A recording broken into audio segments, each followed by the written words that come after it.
Hello students, इस video में करेंगे हम chapter number 2 10 class. Chapter name is acid base and salts.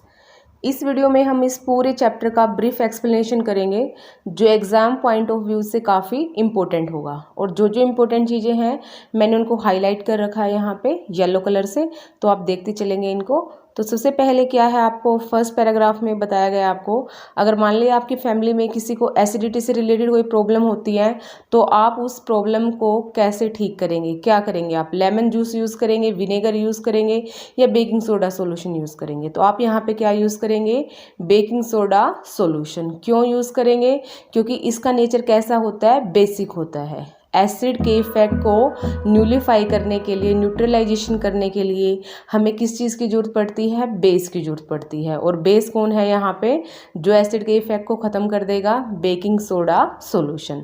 क्या यूज़ नहीं करना चाहिए हमें एसिडिटी के टाइम पे, हमें लेमन जूस, विनेगर या फिर बाकी जो भी आपका एसिड से रिलेटेड चीज़ें हैं वो हमें यूज़ नहीं करनी चाहिए। उसके बाद नेक्स्ट देखिए, एसिड्स के बारे में बताया गया है यहाँ पे। एसिड का टेस्ट कैसा होता है, एसिड का टेस्ट होता है खट्टा, शोर बोलते हैं जिसको हम। और जो बेस है उसका टेस्ट कैसा होता है, बिटर, कड़वा टेस्ट होता है बेस का। और जो लिटमस पेपर का कलर चेंज करते हैं हमारे एसिड और बेस, वो कौन सा कलर किस में चेंज होता है, तो जो एसिड्स होते हैं वो क्या करते हैं, ब्लू लिटमस के पेपर का जो कलर है उसको किस में बदल देते हैं, रेड कलर में। और बेस क्या करते हैं, बेस किस कलर को किस में बदलते हैं, बेस बदलते हैं आपके रेड लिटमस पेपर को ब्लू में। ठीक है, ये तो आपको कलर बता दिया गया है, टेस्ट बता दिया गया है। उसके बाद जो हाईलाइटेड पोर्शन है वो है आपका नेचुरल इंडिकेटर्स। नेचुरल इंडिकेटर्स किसको बोलते हैं, जो इंडिकेटर्स हमें नेचर से ऑब्टेन्ड होते हैं। यहाँ पे जैसे कि एग्जांपल दिया गया है आपको, लिटमस है और आपका दूसरा कौन है, टर्मरिक है। ये कैसे इंडिकेटर्स हैं, नेचुरल इंडिकेटर्स हैं। उसके बाद आपको बताया गया है कि जो टर्मरिक है आपका, जिसको हम हल्दी बोलते हैं, वो क्या करता है, जैसे ही बेस अप्लाई किया जाएगा टर्मरिक के ऊपर तो क्या होगा, जो बेस है उसके कलर को, टर्मरिक के कलर को कैसा कलर में चेंज कर देगा, रेडिश ब्राउन कलर में। ठीक है, अगर बेस है तो हमें अगर बेस को चेक करना है तो हम किसके थ्रू चेक कर सकते हैं, आपका किसके थ्रू, टर्मरिक के थ्रू। उसके बाद नेक्स्ट है आपका सिंथेटिक इंडिकेटर। सिंथेटिक इंडिकेटर्स वो इंडिकेटर होते हैं जो सिंथेसाइज किए जाते हैं लैब्स के अंदर, जिनको आर्टिफिशियली बनाया जाता है। फॉर एग्जांपल है यहाँ पे मिथाइल ऑरेंज फिनोप्थलीन। ये कैसे इंडिकेटर्स हैं आपके, कैसे, सिंथेटिक इंडिकेटर्स। उसके बाद नेक्स्ट है आपका यहाँ पे लिटमस सॉल्यूशन। क्या है लिटमस सॉल्यूशन, एक पर्पल कलर की डाई है जिसको कहाँ से एक्सट्रैक्ट किया जाता है, इसको एक्सट्रैक्ट किया जाता है लाइकन से। कहाँ से एक्सट्रैक्ट किया जाता है, लाइकन से। अब उसके बाद आपका एक क्वेश्चन यहाँ से इंपॉर्टेंट निकल के आता है, एसिड बेस इंडिकेटर्स क्या होते हैं। ऐसे सब्सटेंस जो हमें इंडिकेट करते हैं, बताते हैं कि जो सॉल्यूशन हमें गिवन है वो एसिडिक है या फिर बेसिक है, उसको हम क्या बोलते हैं, एसिड बेस इंडिकेटर्स। उसके बाद नेक्स्ट है आपका understanding the chemical properties of acid and base. Acid और बेस की हमें क्या करनी है, केमिकल प्रॉपर्टीज के बारे में यहाँ से पढ़ना है कि किससे रिएक्शन करेंगे एसिड तो क्या बनेगा, बेस से रिएक्शन होगी तो क्या होगा, केमिकल प्रॉपर्टीज पढ़नी है हमें यहाँ पे। तो सबसे पहले आपको दिया गया है यहाँ पे फिनोप्थलीन है, मिथाइल ऑरेंज है, इसका कलर क्या होगा, तो कलर देखिए क्या होगा, ये मैं आपको बता देती हूँ। जो आपका फिनोप्थलीन इंडिकेटर है, कौन सा इंडिकेटर, फिनोप्थलीन, ये क्या करेगा, बेस के केस में ये कैसा कलर देगा आपको, फिनोप्थलीन देगा आपको बेस के केस में पिंक कलर। ठीक है, जब भी हम बेस ऐड करते हैं फिनोप्थलीन के अंदर तो कैसा कलर आ जाएगा हमारे सॉल्यूशन का, कलरलेस से पिंक कलर। स्टार्टिंग में आपको दिखेगा फिनोप्थलीन, जो आप सॉल्यूशन लेंगे वो आपको नज़र आएगा जैसे पानी होता है ना आपका ट्रांसपेरेंट, वैसा नज़र आएगा। जैसे ही फिनोप्थलीन के अंदर बेस डलेगा तो बेस उसके कलर को किस कलर में चेंज कर देगा, पिंक कलर में। तो आपका कलरलेस से सॉल्यूशन कैसा हो जाएगा, पिंक कलर का हो जाएगा। लेकिन अगर हम फिनोप्थलीन के अंदर एसिडिक सॉल्यूशन डालेंगे तो एसिडिक सॉल्यूशन फिनोप्थलीन का कलर को चेंज नहीं कर पाएगा, मतलब एसिड फिनोप्थलीन के केस में कोई कलर नहीं देंगे। अब उसके बाद हम बात करते हैं methyl orange solution. Methyl orange में आपको क्या करना है, मिथाइल ऑरेंज क्या करते हैं, एसिड के केस में रेड कलर देंगे। एसिड के केस में कैसा कलर होगा मिथाइल ऑरेंज का, रेड कलर। मिथाइल ऑरेंज का आपका ट्रांसपेरेंट सॉल्यूशन होगा, अगर उसके अंदर एसिड डाला जाएगा तो कैसा कलर आ जाएगा सॉल्यूशन का, रेड कलर। अगर मिथाइल ऑरेंज के अंदर बेस डाला जाए तो उसका कलर कैसा आएगा, येलो कलर। कैसा कलर आ जाएगा? Yellow colour. तो मिथाइल ऑरेंज एसिड के केस में रेड कलर देते हैं और बेस के केस में कैसा कलर देंगे हमें सॉल्यूशन का? Yellow colour. उसके बाद आपका एक इंपॉर्टेंट क्वेश्चन है जो हाईलाइट कर रखा है यहाँ पे, ओल्फैक्टरी इंडिकेटर्स क्या होते हैं? ओल्फैक्टरी इंडिकेटर्स वो सब्सटेंस होते हैं जिनका ऑर्डर बदल जाएगा एसिड और बेस के प्रेजेंस में। एसिड के प्रेजेंस में जो इनका ऑर्डर है वो क्या हो जाएगा? थोड़ी स्मेल कम आएगी, इनमें से ऑर्डर थोड़ा कम हो जाएगा, लेकिन जैसे ही बेस डलेगा तो इनका ऑर्डर क्या हो जाएगा? काफ़ी ज़्यादा, इनकी फ्रेगरेंस बढ़ जाएगी। जैसे हम वेनीला का केस लेते हैं, वेनीला के ऊपर अगर एसिड डाला जाएगा तो उसकी फ्रेगरेंस कम आएगी, ठीक है। अगर लेकिन वेनीला के ऊपर बेस डाल दिया जाए तो उसकी फ्रेगरेंस क्या हो जाएगी? बहुत ज़्यादा। तो इनको बोलते हैं हम acid base indicators. Acid base indicators के मैंने यहाँ पे आपको जो भी एग्जांपल्स हैं उसको हाईलाइट कर रखा है। वेनीला हो गया, ओनियन हो गया, क्लो हो गया, ये सारे कैसे इंडिकेटर्स हैं? आपके ओल्फैक्टरी इंडिकेटर्स। नेक्स्ट है आपका how do acid and base react with metal. जो एसिड और बेस हैं उनकी मेटल से रिएक्शन होगी तो क्या होगा? एसिड मेटल से रिएक्शन करेंगे तो क्या बनाएंगे? यहाँ पे एक आपकी बहुत ही इंपॉर्टेंट एक्सपेरिमेंट है कि जब जिंक मेटल के साथ आपका डाइल्यूट हाइड्रोक्लोरिक एसिड या डाइल्यूट सल्फ्यूरिक एसिड रिएक्शन करेगा तो किस गैस की फॉर्मेशन होगी? कौन से गैस की फॉर्मेशन होगी? यहाँ पे हाइड्रोजन गैस की। मैं रिएक्शन लिख देती हूँ आपको यहाँ पे, जिंक प्लस हाइड्रोक्लोरिक एसिड और प्रोडक्ट क्या बनेगा आपका? Zinc chloride ZnCl2 plus H2। तो यहाँ पे कौन सी गैस रिलीज होगी? आपकी हाइड्रोजन गैस।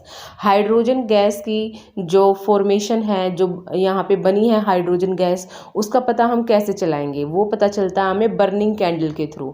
बर्निंग कैंडल को अगर हम यहाँ पे लेके जाएंगे सोप सॉल्यूशन के पास में तो जो बबल्स निकलेंगे गैस के, हाइड्रोजन गैस के, वो बबल्स जैसे ही कैंडल के पास आएंगे तो कैंडल से जो साउंड प्रोड्यूस होगी हाइड्रोजन गैस के जलने की, वो कैसी साउंड होगी? Pop sound. मतलब हाइड्रोजन गैस जो है वो पॉप साउंड के साथ बर्न होती है। इंपॉर्टेंट है आपकी ये एक्टिविटी यहाँ पे। नेक्स्ट आपका है एसिड से मेटल रिएक्शन करके हमेशा क्या बनता है? सोल्ट बनता है और हाइड्रोजन गैस बनती है, जैसे कि अभी हमने पीछे एक रिएक्शन लिखी थी।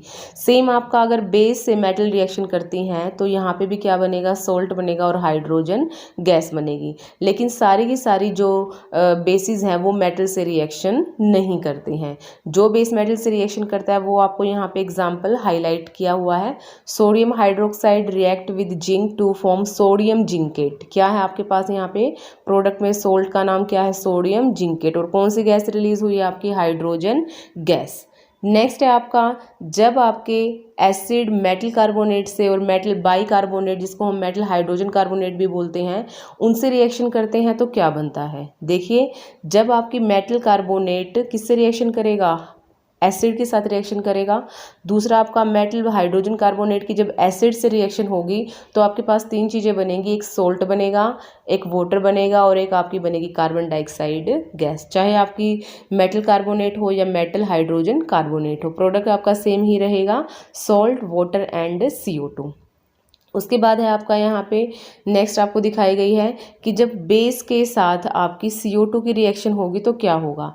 जब बेस के साथ आपकी जो CO2 की रिएक्शन होगी तो आपका यहाँ पे बनेगा वाइट कलर का प्रेसिपिटेट। अब हमने ये बेस क्यों लिया है? कैल्शियम हाइड्रोक्साइड, और ये CO2 निकली है, ये कहाँ से निकली है? CO2 ये वही है जब हमने मेटल कार्बोनेट के साथ एसिड की रिएक्शन करवाई और मेटल हाइड्रोजन कार्बोनेट के साथ जब हमने एसिड की रिएक्शन करवाई तो यहाँ पे कौन सी गैस रिलीज हुई थी? CO2 gas. हम कैसे पता लगाएंगे कि CO2 गैस ही निकलती है? तो हमें क्या करना है, सेटअप के अंदर जो भी हमारा सेटअप है वहाँ पे जो आपकी गैस निकलेगी उसके पास लेके जाना हमें कैल्शियम हाइड्रोक्साइड सॉल्यूशन। ये आपको नजर आ रहा होगा यहाँ पे कैल्शियम हाइड्रोक्साइड सॉल्यूशन, और यहाँ पे डिलीवरी ट्यूब से कौन सी गैस निकल के बाहर आएगी? CO2 gas. जब कैल्शियम हाइड्रोक्साइड सॉल्यूशन से CO2 गैस रिएक्शन करेगी तब आपका क्या बनेगा? Calcium carbonate. ठीक है, यही आपको रिएक्शन दिखाई गई है जिसका कलर कैसा होगा? वाइट प्रेसिपिटेट की फॉर्म में आपको नजर आएगा। तो आप बता सकते हो कि जब भी मेटल कार्बोनेट एसिड से रिएक्शन करते हैं तो बनता क्या है? Carbon dioxide gas. नेक्स्ट आपकी रिएक्शन इंपॉर्टेंट है, ये भी आपकी अगर मेटल कार्बोनेट आपके जैसे कैल्शियम कार्बोनेट जो बना है आपका, अगर लंबे टाइम तक उसके अंदर CO2 गैस पास करते जाएंगे तो जो आपका वाइट कलर के प्रेसिपिटेट थे वो आपको नजर आने बंद हो जाएंगे, क्योंकि जो अब आपका सोल्ट बनेगा वो सोल्ट किसके अंदर सोल्यूबल हो जाएगा, वाटर के अंदर। तो ये रिएक्शन देखिए आप, कैल्शियम कार्बोनेट जो भी बना था आपका CO2 और कैल्शियम हाइड्रोक्साइड की रिएक्शन के बाद जब इसमें लंबे टाइम तक हम CO2 गैस पास करते रहेंगे तो क्या होगा आपका, यहाँ पे बन जाएगा कैल्शियम हाइड्रोजन कार्बोनेट। और कैल्शियम हाइड्रोजन कार्बोनेट क्या है, ये आपका वाटर के अंदर सोल्यूबल है। मतलब एक बार तो आपको वाइट प्रेसिपिटेट नजर आएंगे, फिर वो वाइट प्रेसिपिटेट आपको नजर आने बंद भी हो जाएंगे अगर हम लंबे टाइम तक CO2 को पास करते रहेंगे तो।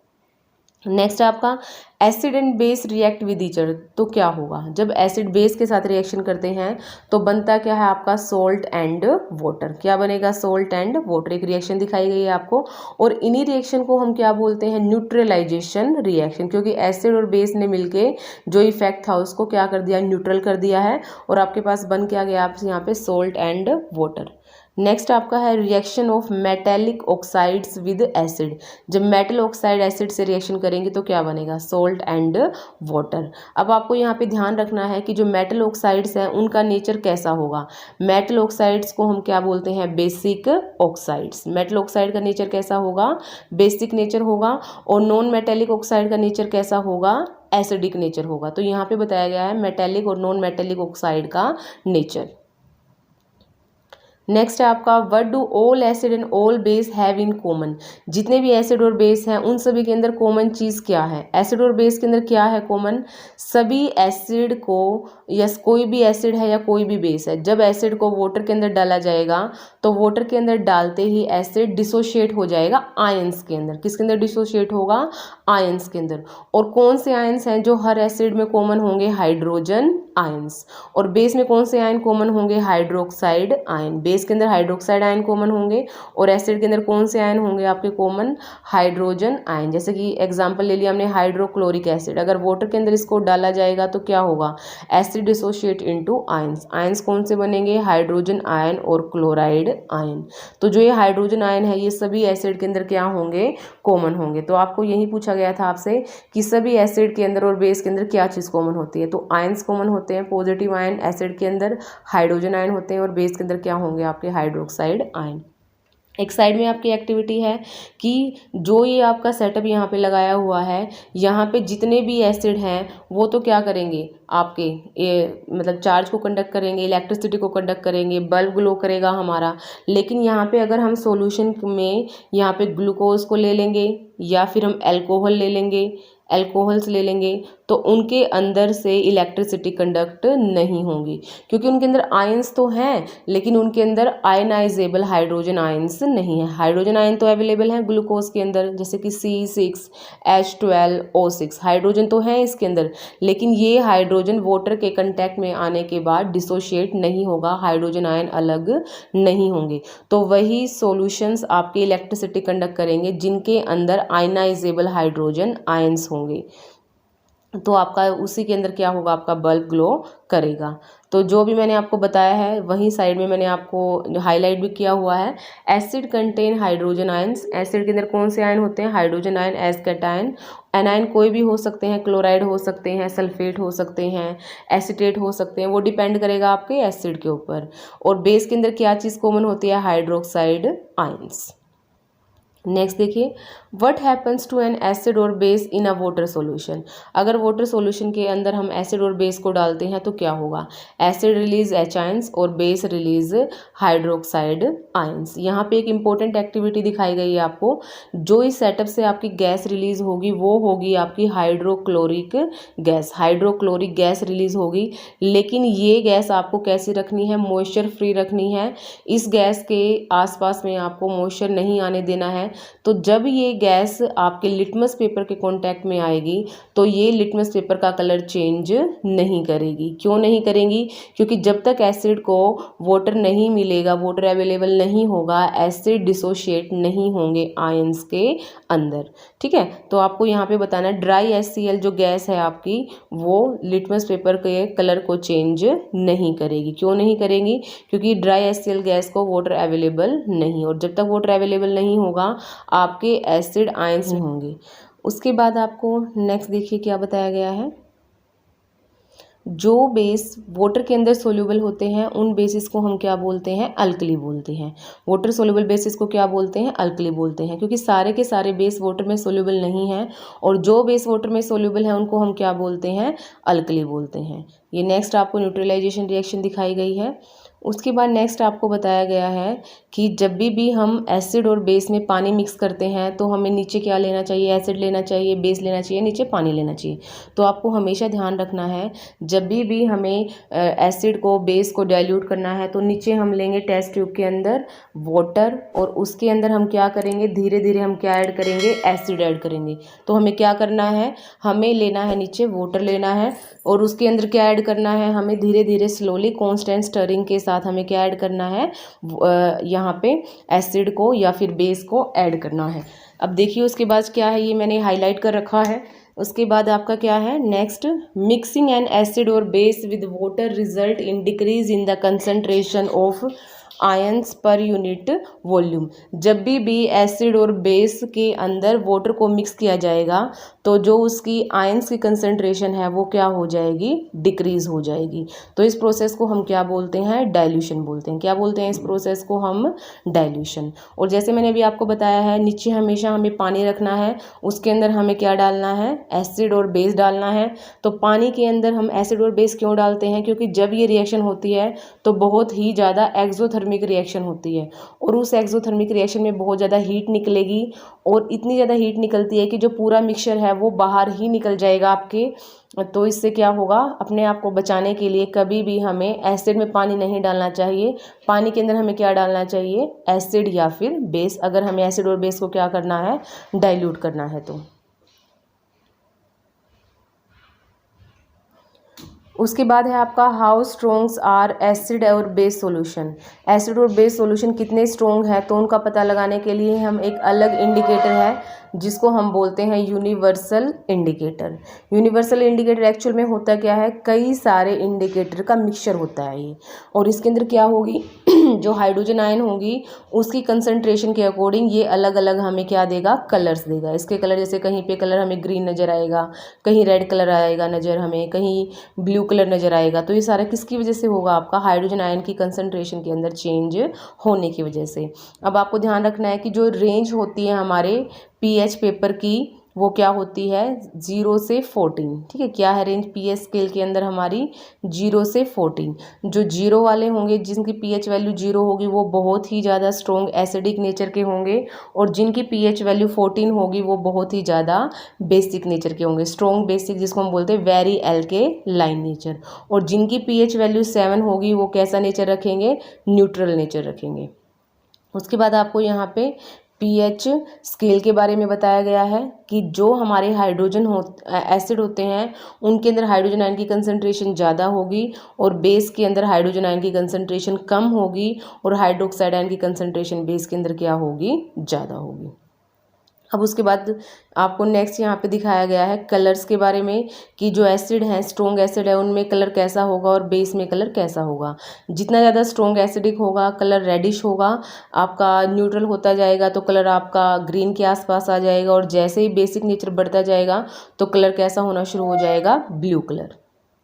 तो जो हमारा एसिड और बेस है वो कितना स्ट्रॉन्ग है, उसकी स्ट्रेंथ कितनी ज़्यादा है, वो किसके ऊपर डिपेंड करती है, हाइड्रोजन और हाइड्रोक्साइड आयन के ऊपर। ठीक है, जितने ज़्यादा हाइड्रोजन आयंस होंगे उतना ज़्यादा स्ट्रॉन्ग एसिड, और जितने कम हाइड्रोजन आयंस होंगे उतना ही हमारा एसिड कैसा हो जाएगा, वीक। नेक्स्ट आपका importance of pH in everyday life. PH का हमारी डेली लाइफ के अंदर क्या इम्पोर्टेंस है।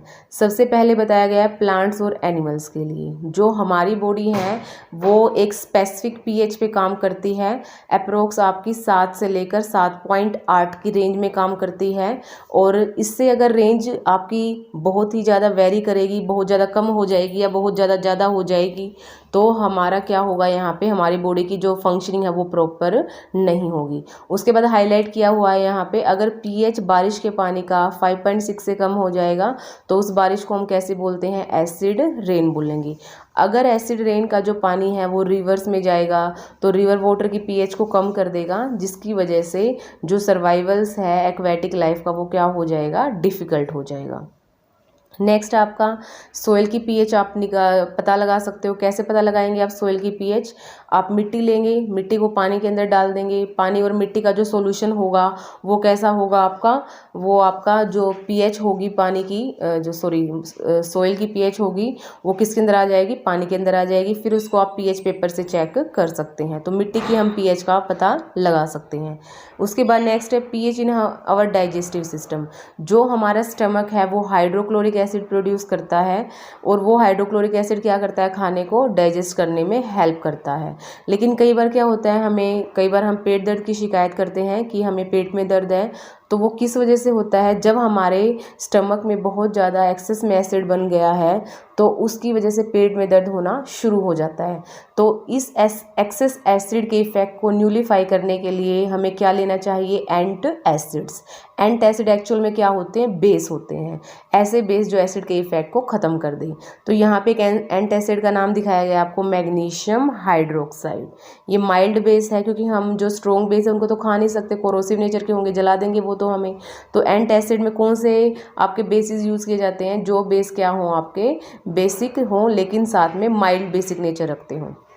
नेक्स्ट है आपका pH change as cause of the tooth DK.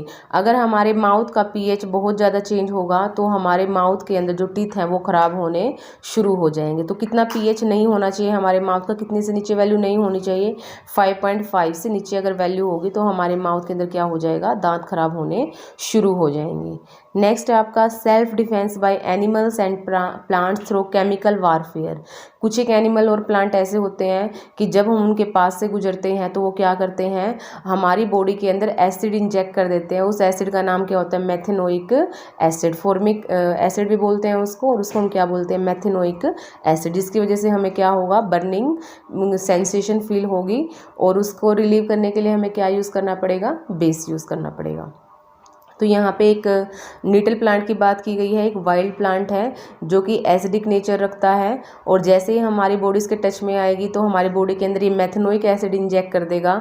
और इसके आसपास में एक डॉग प्लांट होता है जो कि इसकी रेमेडी के लिए यूज़ किया जाता है। रेमेडी के लिए क्यों यूज़ किया जाता है, क्योंकि उसका नेचर कैसा होता है, बेसिक। उसके बाद नेक्स्ट आपकी जो टेबल है वो इम्पोर्टेंट है। यहाँ पे आपको सोर्स और एसिड का नाम बताया गया है। विनेगर के अंदर कौन सा एसिड होगा, एसिटिक एसिड। ऑरेंज के अंदर कौन सा एसिड होगा, सिट्रिक एसिड। टैमरिड के अंदर कौन सा एसिड होगा, टार्टरिक एसिड। टोमेटो के अंदर ऑक्सैलिक एसिड।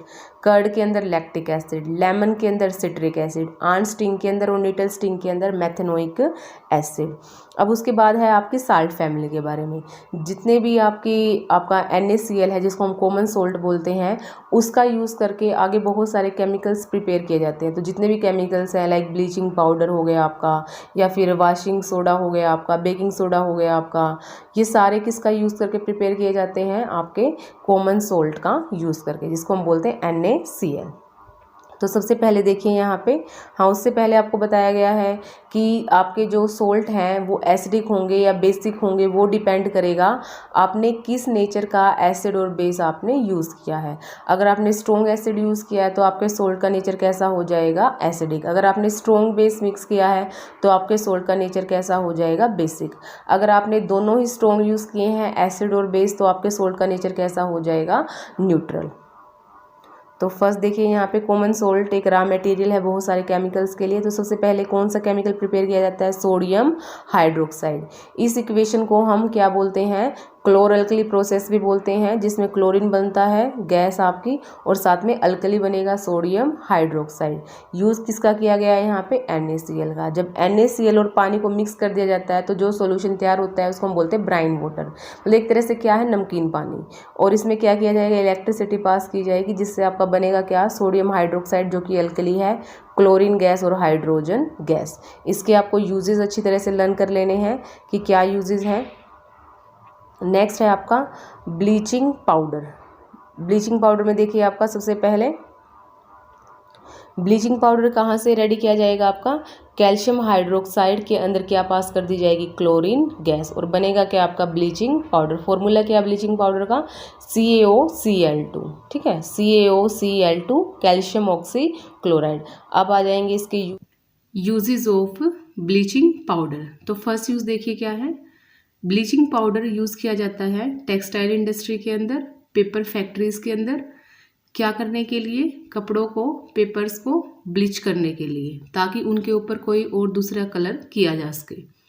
सेकंड इसका यूज़ है कि इसका यूज़ एज ऑक्सीडाइजिंग एजेंट किया जाता है केमिकल इंडस्ट्रीज़ के अंदर, मतलब जहाँ पे ऑक्सीजन की जरूरत होती है तो केमिकल इंडस्ट्रीज़ में ब्लीचिंग पाउडर को ऐड कर लिया जाता है। जैसे कि आपको पता है इसका फॉर्मूला क्या है, CaOCl2, ऑक्सीजन है इसके फॉर्मूले में, तो इसका यूज़ किसके लिए किया जाता है, ऑक्सीडाइजिंग एजेंट के लिए।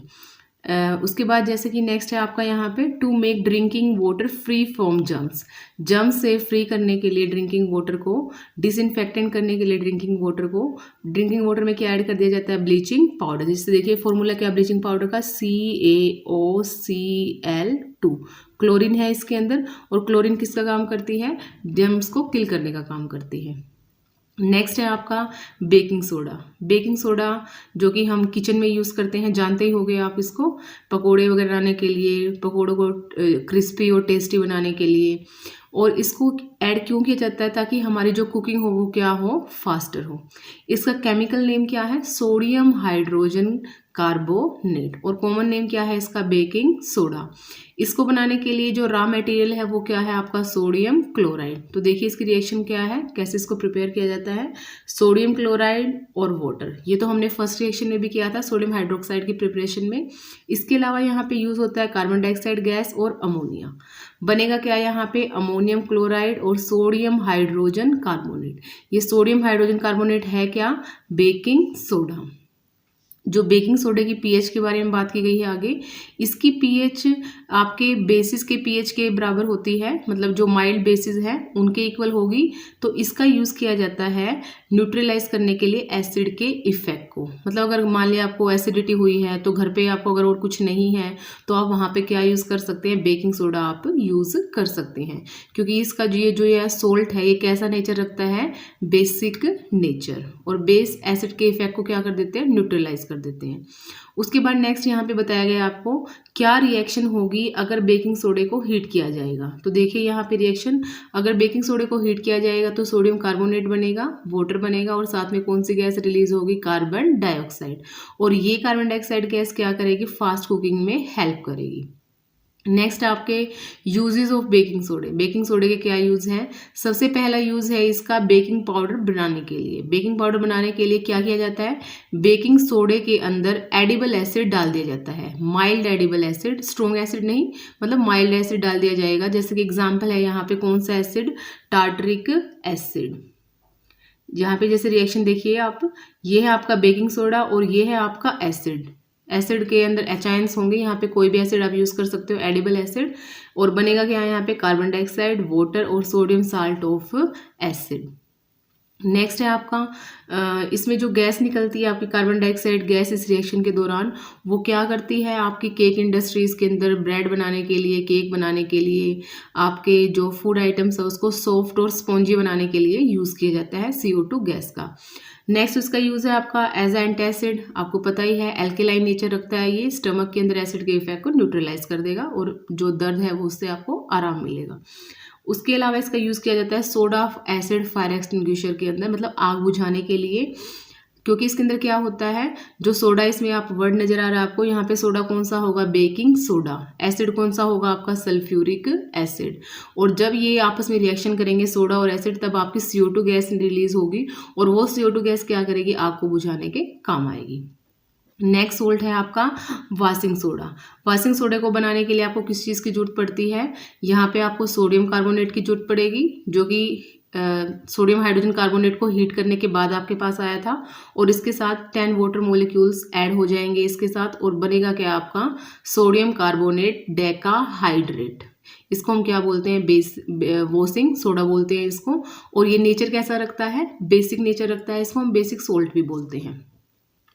और इसके फॉर्मूले में आपको जो 10H2O नज़र आ रहे हैं, इस 10H2O को हम बोलते हैं वाटर ऑफ क्रिस्टलाइजेशन। मतलब इसका जो स्ट्रक्चर होगा आपके वॉशिंग सोडे का, उसके स्ट्रक्चर के अंदर ही 10 वाटर मॉलिक्यूल ऐड हो जाएंगे और तभी उसको क्या बोला जाएगा, वॉशिंग सोडा। नेक्स्ट है इसके यूजेस ऑफ वॉशिंग सोडा क्या होंगे आपके। ये तो आपका जो वॉशिंग सोडा है ग्लास इंडस्ट्रीज़ के अंदर, सोप इंडस्ट्रीज़ के अंदर, पेपर इंडस्ट्रीज़ के अंदर यूज़ किया जाता है इनको बनाने के लिए। नेक्स्ट आपका बोरेक्स बनाने के लिए यूज़ किया जाएगा वॉशिंग सोडे का। इसके अलावा क्लींजिंग एजेंट है, ये डोमेस्टिक पर्पस के लिए, साफ सफाई करने के लिए इसका यूज़ किया जाता है। और सबसे लास्ट इसका है कि जो वाटर की परमानेंट हार्डनेस है उसको रिमूव करने के लिए भी हार्ड वाटर के अंदर क्या ऐड कर दिया जाता है, वॉशिंग सोडा। नेक्स्ट है आपका are the crystals of salts really dry. जो आपको सॉल्ट्स के क्रिस्टल्स नजर आते हैं, क्या वो एक्चुअल में ड्राई है या उसके अंदर वाटर एटमॉस्फेयर से एडअप है। तो आपके जो सॉल्ट होते हैं, जो क्रिस्टल्स होते हैं सॉल्ट के, वो एक्चुअल में ड्राई नहीं होते। यहाँ पे एक एग्जाम्पल दिया गया है आपको कॉपर सल्फेट के क्रिस्टल्स का। कॉपर सल्फेट के क्रिस्टल्स को अगर हम ऑब्जर्व करेंगे तो हमें स्टार्टिंग में उनका कलर कैसा नजर आएगा, ब्लू कलर। कैसा नजर आएगा, ब्लू कलर। लेकिन जैसे ही इसको हम हीटअप करेंगे तो जो वाटर मॉलिक्यूल्स है वो रिलीज हो जाएंगे, बाहर निकल जाएंगे और जो आपके क्रिस्टल्स का कलर है वो ब्लू से कैसा हो जाएगा, आपका वाइट कलर। तो इसमें हुआ क्या, जो आपके सोल्ट के क्रिस्टल्स थे वो ब्लू से वाइट में क्यों बदले, क्योंकि जो वाटर मॉलिक्यूल उन्होंने एडअप कर रखा था वो वाटर मॉलिक्यूल गर्म करने के बाद क्या हो गया है, वहां से हट गया है। तो अगर हम बात करें कॉपर सल्फेट के अंदर फॉर्मूला क्या है, CuSO4 5H2O। अगर 5 वाटर मॉलिक्यूल इसके साथ जुड़े हुए हैं, वाटर ऑफ क्रिस्टलाइजेशन अगर 5 है तो आपको क्रिस्टल्स का कलर जो है वो कैसा नजर आएगा, ब्लू। और जैसे इसको हीट किया जाएगा तो आपका क्या होगा, अनहाइड्रेटेड कॉपर सल्फेट बनेगा CuSO4। और यहाँ पे जो कलर नजर आएगा वो आपको कौन सा नजर आएगा, व्हाइट कलर। कौन सा कलर नजर आएगा आपको क्रिस्टल्स का, व्हाइट कलर। उसके बाद नेक्स्ट है आपका Na2CO3 10H2O। ये आपका एक एग्जाम्पल है कि वाटर ऑफ क्रिस्टलाइजेशन का कोई एग्जाम्पल दीजिए आप, तो आप यहाँ पे इसको एग्जाम्पल दे सकते हैं। नेक्स्ट है आपका last topic, plaster of Paris. Plaster of Paris क्या है, आपका एक तरह का आपका एक सोल्ट ही है। इसका यूज़ किया जाता है क्या करने के लिए, फ्रैक्चर्स बोन को जोड़ने के लिए किया जाता है, स्टैचूज बनाने के लिए किया जाता है, ठीक है। और इसका यूज़ कहाँ किया जाएगा, आपका जो आपका डेकोरेशन के लिए किया जाएगा। तो यहाँ पे आपको बताया गया एक टेम्परेचर है 373 केल्विन। जिस टेम्परेचर पे अगर हम जिप्सम को गर्म करते हैं तो जिप्सम क्या करता है, वाटर मॉलिक्यूल को लॉस कर देगा और किस में बदल जाएगा, वो कैल्शियम सल्फेट हेमीहाइड्रेट। इसी को हम क्या बोलते हैं, POP, प्लास्टर ऑफ पेरिस। मतलब अगर इतने टेम्परेचर पे हम जिप्सम को गर्म करेंगे तो ही हमारे पास क्या आ पाएगा, POP। अगर इससे ज़्यादा टेम्परेचर होगा और कम टेम्परेचर होगा तो हमें POP नहीं मिलेगा। नेक्स्ट देखिए इसके बाद क्या है, ये मैं आपको बता चुकी हूँ कहाँ पे यूज़ किया जाता है इसका। ये आपको रिएक्शन दिखाई गई है। अगर प्लास्टर ऑफ पेरिस से आपको जिप्सम बनाना है तो प्लास्टर ऑफ पेरिस के अंदर कितने वाटर मॉलिक्यूल ऐड अप होंगे, 1.5 वाटर मॉलिक्यूल। और आपको क्या मिल जाएगा, जिप्सम मिल जाएगा, जो कि एक हार्ड सॉलिड मास होगा। बाकी इसके यूजेस हम कर चुके हैं।